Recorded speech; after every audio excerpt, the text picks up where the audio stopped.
Hey everybody, welcome back to another episode of the First World War. I'm Mike B, and today I'm going to be addressing a question that I received in the comments on a previous video regarding the Model 1903 rifle with the American Expeditionary Force and the Model 1917 rifle.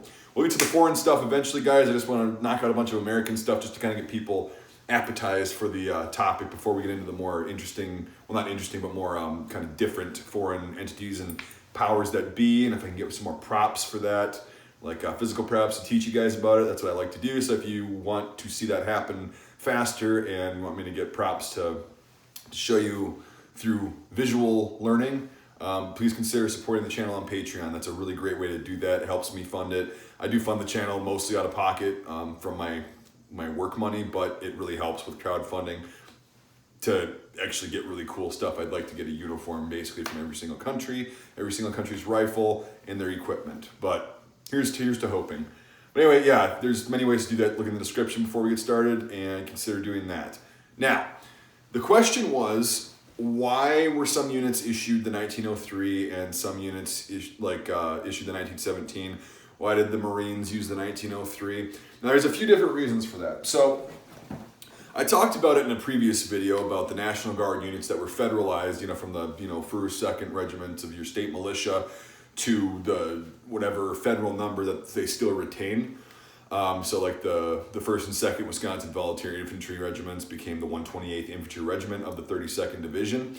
Now what's interesting about those National Guard units, like the 32nd, 42nd, and there's 2 or 3 other ones that were down there on the border in Mexico from 1916 to 1917, with Pancho Villa kind of raising some hell down there. They sent the National Guard, the state militia units, down to the border to help protect against, basically an invasion of his gang.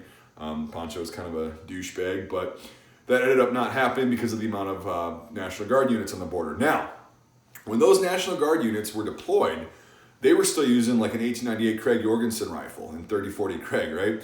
And so they said, well, if we're going to be activated on to, do federal service on the border, we're going to need the newest, latest, and up to date equipment that the national or the federal army has.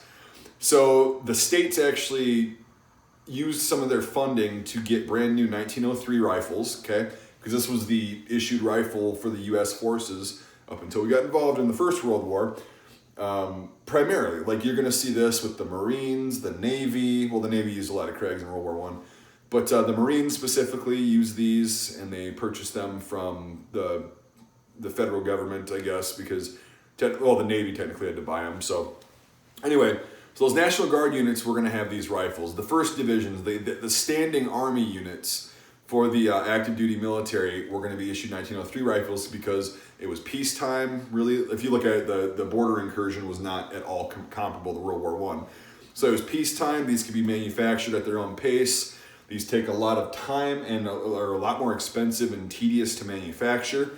And that's why most of the earlier units that you're going to see in France in 1917 and early 18, are going to be issued these because they had previously acquired them.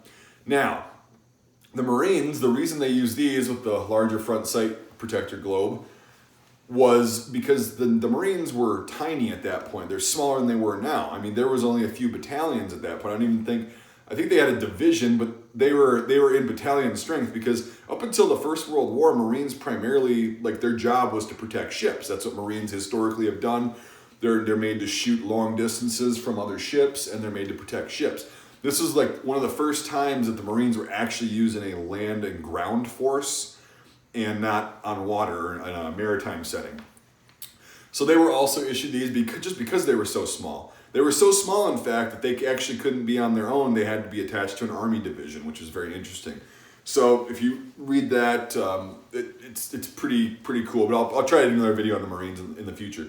But anyway, that's why they had the 1903, and that's why the small contingent of the early army units, like the National Guard, and then the standing divisions, like the 1st and 2nd Division, and some of the 3rd, are going to be having the 1903 rifles. So when we start going from 200,000 standing troops, including National Guard, to about 4 million with the draft and the National Army and people just volunteering, we had to, like I said in the video, there was 3 manufacturers already making these for the British, and they were cheaper to make, they were faster to make, and again, 3 manufacturers versus 2.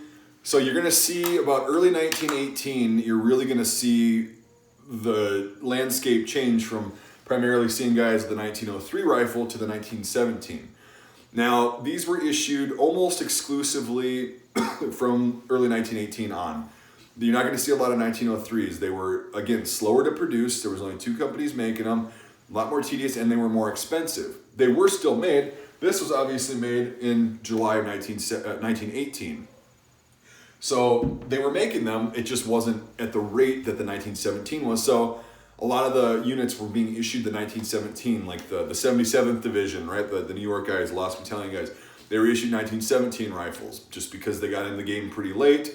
So when you look at the Meuse-Argonne offensive in October of 1918, or late September, whatever you want to call it, you're going to see a lot of the newer units, the National Army units from draftees around the country, using the 1917 rifle just because of those reasons that I said. So the Craig Jorgensen, addressing that. So there's a few pictures of really early American troops in a reserve unit with engineers. And they've got Craig rifles stacked. There's a few more that show the Craig rifles. They weren't really used in combat that much just because of the logistical nightmare of having 2 different calibers to try and supply. So it was the 30th Division that I believe, yeah, they were issued, they didn't have enough equipment or 1903s, so they were actually issued British weapons in the British sector because of the logistical nightmare of replacing weapons if they got lost, or giving them ammo because they were so far north, whereas most of the AEF was stationed on the French border. So it's weird like that. You see a bunch of different troops with different rifles and stuff, but again, I'd say the ratio that I've come to see is around 60-40 to 50-50. Who's going to be issued the 1917 versus the 1903, because units were still equipped with the 1903 after these became the mainstay. It just wasn't as many. It was probably about 7 or 8 units to 1 had the 1917. So that's kind of what happened there, and that's why what was interesting though is it's not a logistical nightmare because it's a different rifle completely, but it's the same ammunition, same clips, same everything that you can use. And basically, it allowed for both rifles to be used interchangeably. It's kind of like the Berthier and the Lebel, right? For the French, it's different rifles, same ammunition, which is really cool. So anyway, hope that actually answered a few questions about why the Marines had 1903s and why some units had 1903s and some didn't. And it just all depended on what unit you were in. And if your unit actually had a 1903 to give you when you got to your unit as a replacement, because I've seen pictures of National Guardsmen from Wisconsin using the 1903, and then there's people that are with them, probably replacements, that have a 1917 rifle. There are not a lot of pictures of those because a lot of these, they had extra, so they would bring them over, and if one got broken or whatever, they'd repair it or issue it out. But there are some pictures that I've seen where guys in the 32nd Division, the Wisconsin and Michigan National Guard, are carrying 1917s. Very interesting. I think after the war, they all went to the 1903s just for the parade kind of uniformity. So they all have them on their shoulders and be the same. But yeah, there were guys that were using the 1917 in combat with units that were primarily issued these, and vice versa. So you'd see guys in the later National Army units that were carrying a 1903 when everyone else had a 1917. So it just really depended on when you got into the military, when your unit actually deployed and went over there, if they had done previous border service and gotten equipped from the federal government beforehand as a state militia unit that became federalized in 1917. So there's just all the factors. I hope that clears the subject up for you. It was a really good question. I actually had to do some research on that too, actually a lot of research. It's one of the biggest, weirdest topics of the US in the First World War is, I thought we all used the 1903. Well, no, that's not true. So, but yeah, I hope you enjoyed this. Again, consider supporting the channel. I'd really appreciate that. Get more props, get bayonets and grenades and stuff, and be able to teach you about this stuff at a micro level and have it be a little bit more personal and visual aids helping you out. So yeah, consider supporting me on there. I'd really appreciate that. If nothing else, I just appreciate you watching, and I hope you learned something. I like teaching about this. Vietnam and World War I are probably two of my favorite recent time periods to delve into and learn little things about, and kind of debunk some myths and set some things straight, and just be able to teach people about things they may not have known or thought about before. So thanks for watching, everybody. I'll stop ranting. Let me know what you think in the comments if you've got any questions. I read all the comments, so I'll try to get some video ideas from you and let you know if that's possible. Again, I'd like to have props before I actually make a video, which is why I gotta get my American gear, and I'll do some videos on that later. But yeah, thanks for watching, everybody. Let me know what you think, and we'll see you on the next video.